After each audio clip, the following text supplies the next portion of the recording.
you weren't on this wild ride, somehow the UFC disappeared tomorrow, what would we see Dana White doing? I'd be parking your car out here at the valet here at the Wynn. Forrest said that you brought him back into the cage. What did you say to him? Is this live? Yeah, okay. I said, are you out of your mind? What are you doing? I just grabbed him in the hallway back there, too. I just grabbed him and said, you know, what is your... And he said, I was upset and disappointed. I said, well, next time you're upset and disappointed about winning, do it in the back, okay? Stay in the octagon. It's like professional suicide. You leave the octagon before the decision is called in the fight that you want. Are you out of your mind? They're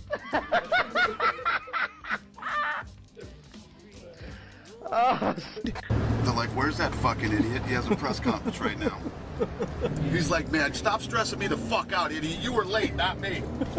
I will pull this car over right now. Pull this car over and beat the shit out of your big-headed friend over here. Look at that guy just waved you through. Hurry, hurry! Yeah. This fucking moron's late for his own press conference. Look at Lorenzo. I'm gonna fucking kick him in his balls when he gets out of this car. Think about this. Mandalay Bay and the Venetian both had betting on this. You, the consumer, the mixed martial arts fan, could go in and bet on this fight, okay? Now, anybody that's going to bet on this fight is going to think, well, if Seth Petrozelli can get him to the ground, the fight's over. So I'm going to bet, take a chance that Seth's going to get him down and submit him. But you don't know the scumbag promoters behind the scenes went in and paid him to not go to the ground. They paid him to stand up. You know why? Because they thought that Kimbo Slice was going to viciously knock him out. But Kimbo Slice sucks. Like I've said now for the last few months, this fucking guy can't fight, and he got knocked out in 13 seconds by a guy who didn't win the Ultimate Fighter and who didn't win fights in the UFC. They brought him up from the undercard to fight the main event guy and knocked him out in 13 seconds. It would be like the NFL. Okay, there's a game between the Patriots and the Browns. The NFL goes into the locker rooms and tells the players, listen, the Patriots pull higher ratings if they make it to the playoffs and to the Super Bowl than the Browns do. So here's what we're going to do. The Browns have a great running game. We're going to pay your team more money if you just pass tonight, don't run. Because we need the Patriots to win and make it to the next level. That's fucking illegal. For the last 6 years, I've been busting my ass to prove that this isn't what this sport is all about, and this isn't what we're like. I've seen that happen before in high school. It seriously made me sick. And you know what? Every one of you guys that were back there last night are gonna be embarrassed. You wanted to be professional athletes. You guys acted like a bunch of little kids last night, like high school, laughing and giggling. This kid was bleeding, had his head split in the back, you know. He gets sucker punched. Bull, man. You're gone. You're gone. And Lobster, you're gone.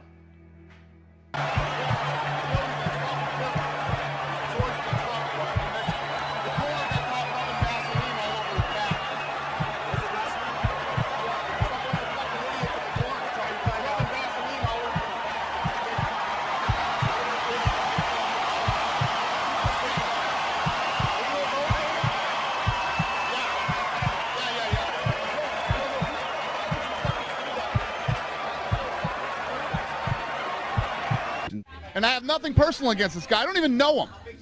Steve Mazzagotti's the worst referee in the history of fighting. I mean, I can't stand this guy. He's so bad. It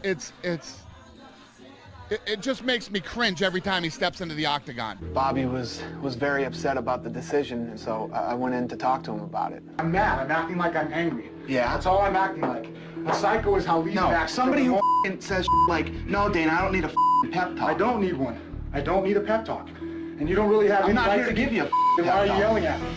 You don't have any right to then yell at me, Dana. You know, Bobby, then I don't want to talk.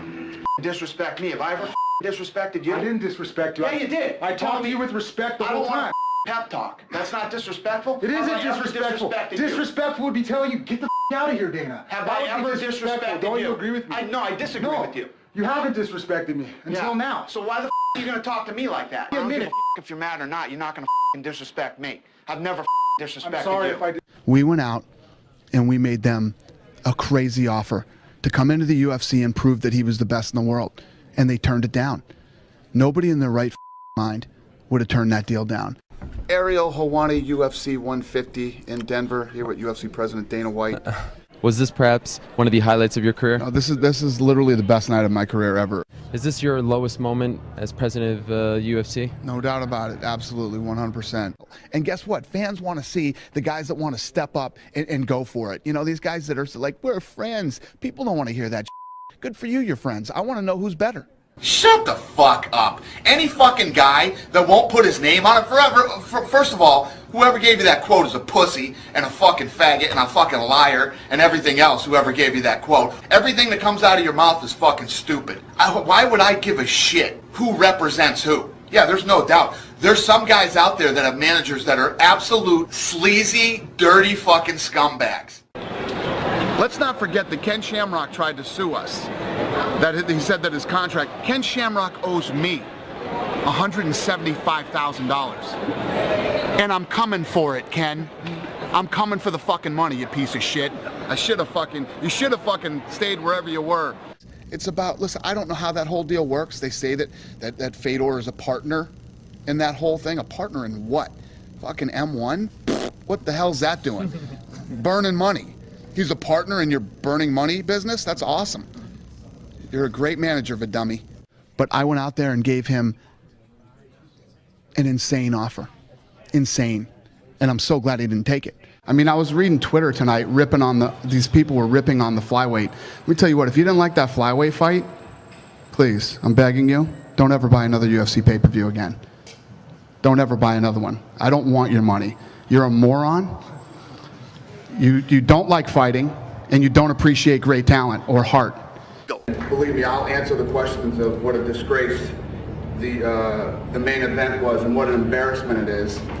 I don't think I've ever been more embarrassed in the 10 years of being in this business. And it's the first time that I've ever walked out on a main event and given the belt to the guy's manager and told him to put it on him. I'd rather have somebody say, you know, let's not buy the Anderson Silva fight tonight because he knocks people out in 2 minutes, other than he runs around like a jackass for 5 rounds. You know, that's why I don't want to buy the fight. I honestly don't know what I'm going to do right now. I'm so upset I can't even tell you. I don't think I've ever been like this in the history of being in this business. Does anybody here think that Johnny Hendricks didn't want to fight? Nelson thinks George won? Yeah. What did you think it was? 1, 3, and 5. Did you see George? Did you see George get smashed and hurt in the first round? It's about damage. This is a fight. It's whoever inflicts the most damage. You get hurt, you get wobbled, you get dropped. There. I think the Nevada State Athletic Commission is atrocious. I think the governor needs to step in immediately before these guys destroy the sport like they did boxing. The alternatives are that the governor needs to step in and fix the incompetence that is happening in the state of Nevada that used to be the best commission in the world. It's absolute 100% incompetence. And it needs to stop. It needs then. I'm fucking scared to come back here and do fights. I'm afraid of the state. A lot of people were upset on Twitter. You were saying, I'm watching football, my website is hacked. People said my credit card info is on the site. You don't care. What's going on? What do you say to those people? Yeah, people said my website, it's what it was is you had all these people that are part of this whole internet thing that's going on that were doing that. You're not going to play games with me. I'm not going to play games with you people. You know, senators and lots of other people that are terrified of the internet. What would we be scared of? We work on the internet. What would we be scared of? You're scared of the people? Of the people. You're absolutely afraid. But based on what? Of the people. Don't play games. You know you are. You are, and all the other guys that were standing here today are terrified of the internet. I'm not. I'm not afraid of the internet. It's a place where cowards live. Forrest said that you brought him back into the cage. What did you say to him? Is this live? Yeah, okay. I said, are you out of your mind? What are you doing? I just grabbed him in the hallway back there, too. I just grabbed him and said, you know, what is your problem? And he said, I was upset and disappointed. I said, well, next time you're upset and disappointed about winning, do it in the back, okay? Stay in the octagon. It's like professional suicide. You leave the octagon before the decision is called in the fight that you want. Are you out of your mind? I saw a picture of it, and it was nasty after the fight. I can't imagine what this thing's going to look like tomorrow. But apparently when he got kicked, that muscle, hamstring, detached from the bone. Yeah. Wow.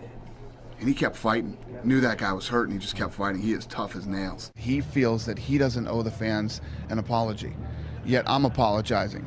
I didn't go in and fight like a jackass for 5 rounds. I didn't do what he did tonight.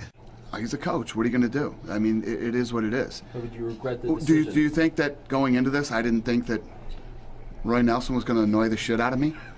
I mean, that's what he does. He's annoying.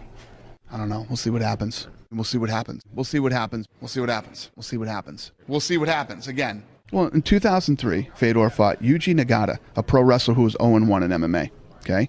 In 2005, he fought. Somebody threw that in there. I won't use that. But Wagner Martins, who would later go on to lose by submission to Butterbean. Okay. In 2006, he fought middleweight Matt Lindland. Also in 2006, he fought Mark Hunt and part of Mark Hunt's 6-fight losing streak. Okay. Then in 2007, he fought Hong Man Choi, who had 1 MMA win over TV personality Bobby Oligan, who I don't know who that is, but Choi's only other MMA win was against Jose Canseco. Okay, we've done 11 fights this year, and 4 of them were free on free television, actual free television, free cable. Okay, Gary, you idiot, you're so dumb. I can't even believe that I'm answering your question. And I have nothing personal against this guy. I don't even know him. Steve Mazzagotti's the worst referee in the history of fighting. I mean, I can't stand this guy. He's so bad. It just makes me cringe every time he steps into the octagon. These guys are considered the best in the world, you know? Mazzagotti still fucking works. That guy still has a job. That's crazy. Is Herb Dean booked somewhere else? Yeah, I mean, Herb Dean should ref every fight there is, but the guy would get exhausted. He couldn't do it, and they'd never let that happen. Mazzagotti still works. In the rules, it says that the guys are supposed to be fighting. There's actually points that can be taken away for timidity. You know what I mean? But if you see 2 guys clinching, it makes me think that Yves Levine doesn't know what he's doing. Do you not know the fucking rules? Do you not know how this game is played? Bob Arum, the guy who was saying, oh, the Fertittas are idiots. They're losing, I quote, oodles of money in this thing. Now he's crying antitrust and he's copying everything we do. You weren't smart enough to do it, Bob. That's your fault. I want